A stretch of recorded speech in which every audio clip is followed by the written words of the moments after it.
প্রিয় ছাত্রছাত্রীবৃন্দ, আসসালামু আলাইকুম। আশা করি সবাই ভালো আছো। আমরা গত ক্লাসে অষ্টম অধ্যায় থেকে দেখা যাচ্ছে জেন্ডার এবং জেন্ডারের যে বিভিন্ন গোষ্ঠী সেই সম্পর্কে আলোচনা করে অষ্টম অধ্যায় শেষ করেছিলাম। আজকে আমরা এর পরবর্তী অধ্যায় অর্থাৎ নবম অধ্যায় সামাজিক ব্যবস্থা, এইটা নিয়ে আমরা আলোচনা করব। একাদশ দ্বাদশ শ্রেণীর ছাত্রছাত্রীদের সমাজবিজ্ঞান প্রথম পত্রের আমরা নবম অধ্যায় সামাজিক ব্যবস্থা নিয়ে তোমাদের কথা বলবো।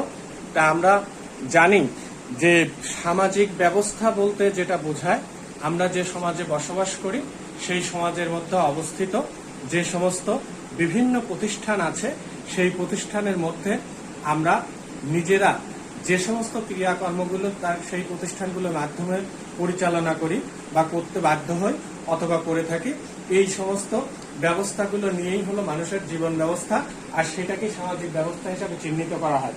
আমরা জানি যে সমাজ একটি শাশ্বত এবং সার্বজনীন সংগঠন, যে সংগঠনের আসলে কোনো বিকল্প নাই। যে সমাজ মানুষ জন্মগতভাবেই অর্থাৎ সমাজে বসবাস করে বা বাধ্য হয়, অথবা মানুষের এটা শাশ্বত চাওয়া বা চিরন্তন চাওয়া যে মানুষ সমাজবদ্ধভাবে বসবাস করতে অভ্যস্ত বা বসবাস করতে সে ইচ্ছা পোষণ করে। এই ইচ্ছা পোষণ করতে যে মানুষের আমরা জানি যে সামাজিক ব্যবস্থা এটা এমন একটি সাংগঠনিক প্রক্রিয়া যা পরস্পরের সম্পর্ক, সহযোগিতা বা দেখা যাচ্ছে কি বলা যায় প্রতিযোগিতা, পরিবর্তনশীলতার মধ্য দিয়ে মানুষ টিকে থাকে। অর্থাৎ এই সমাজ ব্যবস্থা মানুষ পরিবর্তনশীলতার মধ্য দিয়েই টিকে থাকে। সমাজকে ঘিরেই মানুষের সামাজিক, রাজনৈতিক, অর্থনৈতিক, সাংস্কৃতিক যাবতীয় কার্যাবলী সম্পন্ন এবং যাবতীয় প্রয়োজন তার মিটে থাকে। এবং আমরা জানি যে নদীর প্রবাহমান স্রোতের মতোই সামাজিক যে অবস্থাগুলো এগুলো পরিবর্তনশীল এবং প্রতিনিয়ত পরিবর্তন হয়। এই পরিবর্তনশীল সমাজের সামাজিক, রাজনৈতিক, অর্থনৈতিক বা সাংস্কৃতিক যে বিভিন্ন দিকগুলো আছে, এই দিকগুলো আমরা জানি যে সর্বদাই মানুষের খুব প্রয়োজনীয় বিষয় এবং এইগুলো প্রতিনিয়ত পরিবর্তন হয়। এই পরিবর্তনশীলতার মধ্য দিয়ে মানুষের জীবন ব্যবস্থাও পরিবর্তন হতে বাধ্য হয় বা পরিবর্তন হয়।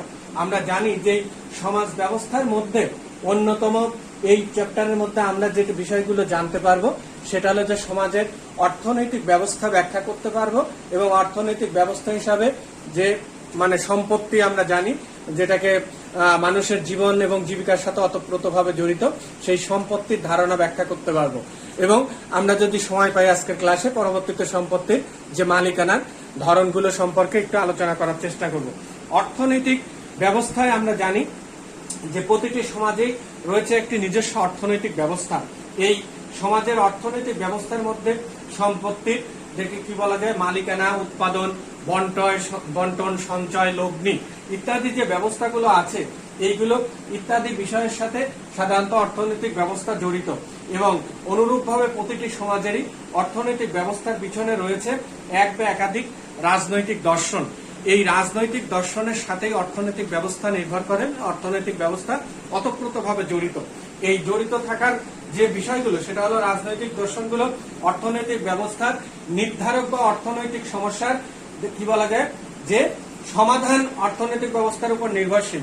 প্রত্যেক দেশেই অর্থনৈতিক কার্যাবলী সে দেশের প্রতিষ্ঠানগত বা আইনগত কাঠামোর মধ্যে পরিচালিত হয়।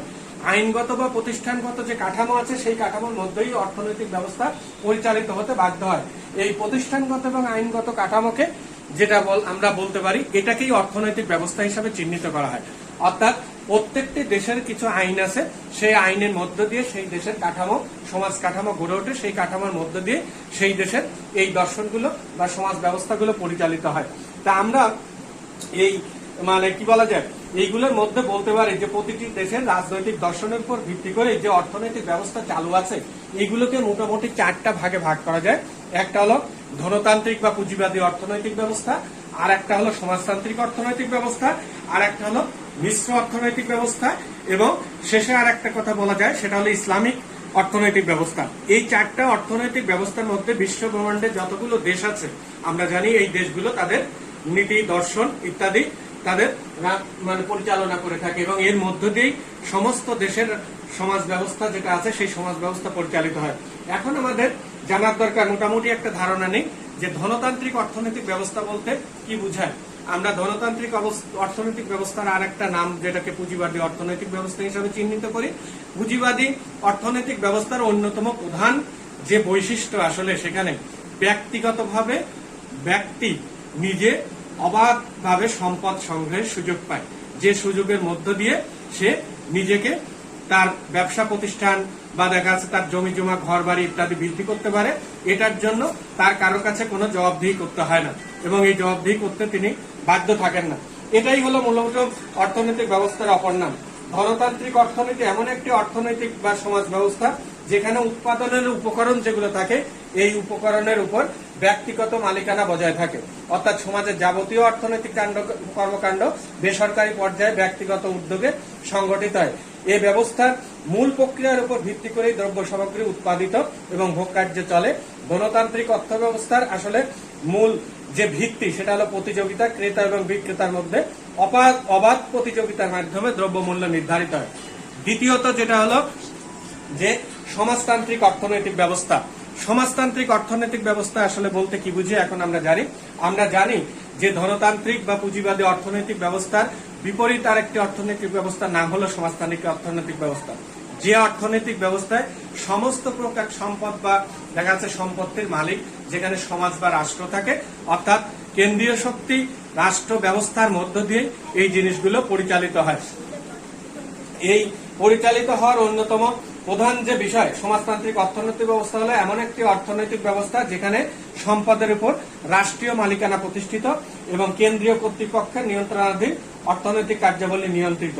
অন্যভাবে বলা যায় সমাজতান্ত্রিক অর্থনৈতিক ব্যবস্থা হলো এমন একটি অর্থনৈতিক ব্যবস্থা যেখানে উৎপাদনের উপকরণের উপর কোনো ব্যক্তিগত মালিকানা থাকে না, অর্থাৎ ব্যক্তি কোনো প্রকার সম্পত্তির মালিক নয়।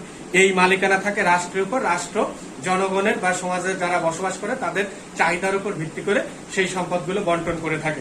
এরপরে যেটা আছে মিশ্র অর্থনৈতিক ব্যবস্থা, বা আমরা মিশ্র অর্থনৈতিক ব্যবস্থা বলতে আসলে যেটা বোঝায় সেটা হলো গণতান্ত্রিক বা পুঁজিবাদী অর্থনৈতিক ব্যবস্থা এবং সমাজতান্ত্রিক অর্থনৈতিক ব্যবস্থার মিলনের ফলে বা দেখা যাচ্ছে যে মিশ্রণের মধ্য দিয়ে জনগণের জনকল্যাণের মধ্য দিয়ে যার যেটা ভালো বা পজিটিভ সেই জিনিসগুলো নিয়ে যেটা একটা অর্থনৈতিক ব্যবস্থা গড়ে তোলা হয় সেটাকেই মিশ্র অর্থনৈতিক ব্যবস্থা হিসাবে চিহ্নিত করা যায়।